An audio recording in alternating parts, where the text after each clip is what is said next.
It is a pervasive myth in baseball that true competitors crave facing the absolute best, the titans of the mound. The shocking truth is that sometimes players just want to avoid the trauma, the sheer competitive brutality delivered by an unrelenting ace. Think about the psychological tax levied on the fighter's dugout every time Arihara took the mound in a SoftBank uniform. That tax is measurable, and we're talking about a verifiable 8% drop in team OPS, specifically against right-handed pitchers in clutch situations over the last 2 years, directly correlating with his presence in the rival rotation. Welcome, dedicated fans, to 609 True News, where we dive past the box scores and into the locker room psychology that proves sometimes the best win is simply getting your brother back home. The acquisition of Arihara, bringing him back to the team where he started his career, is often framed by the media simply as a major roster move, a necessary infusion of veteran talent into a rebuilding core. But if you look deeper, if you listen to the subtle, almost giddy relief in the voices of his former and now current teammates, you realize this is a move driven by psychological necessity more than pure statistics. When Asama, his 2014 draftmate and friend, spoke about the return, he wasn't talking about rotation stability or innings eaten, he was talking about avoiding pain.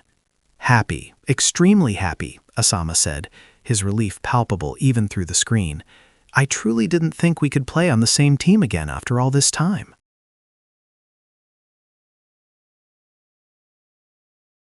What a good pitcher he is. He's absolutely incredible. And honestly, standing in the box against him, I was hitting against his cutter thinking, I don't have to stand in this box against him anymore. That's the honest truth. This isn't just standard team chatter, it's a confession of competitive terror.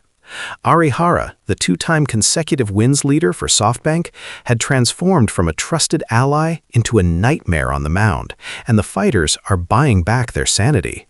Let's be clear about what the fighters were facing.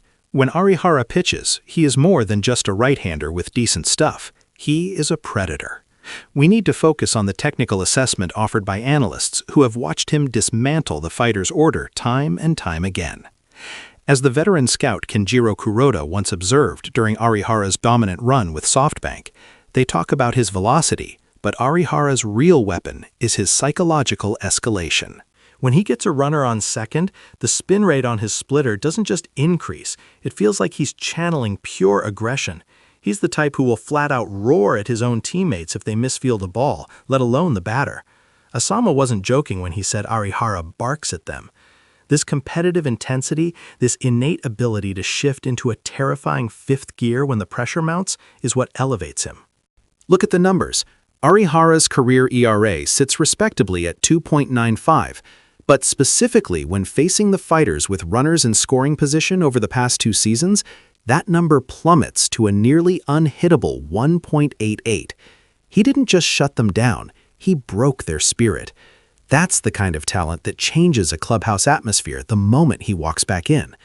Now, I hear the counter-argument already echoing through the comment sections. The skeptical pundit, let's call him Tanaka, would argue, but wait, Arihara is 33 now. He's had his time in the majors. He's pitched his heart out for SoftBank. Is this just a sentimental move? The fighters need young, high-ceiling power, not a veteran who might regress to a high 3.0 ERA or struggle to maintain the workload. This sentiment focuses too much on age and not enough on context. The regression argument is fundamentally flawed because it misunderstands the needs of a developing team. While Arihara may not be pitching 200 innings of 2.50 ERA ball, his value isn't just in his K/9 rate, it's in his institutional knowledge and, critically, his refusal to yield. Consider this. In his final 10 appearances for SoftBank, 5 of them against playoff-caliber teams, he logged 7 quality starts, averaging nearly 7 innings per outing. That is not regression. That is dependability under fire. The fighters weren't just acquiring a pitcher, they were buying a mirror, a reflection of the intensity they need their young staff to adopt. His presence forces guys like Ito and Kitayama to elevate their own competitive standards. The climax of this story isn't the contract signing, It's the moment Asama stands in the cage during spring training, facing Arihara, but this time, knowing they are on the same side.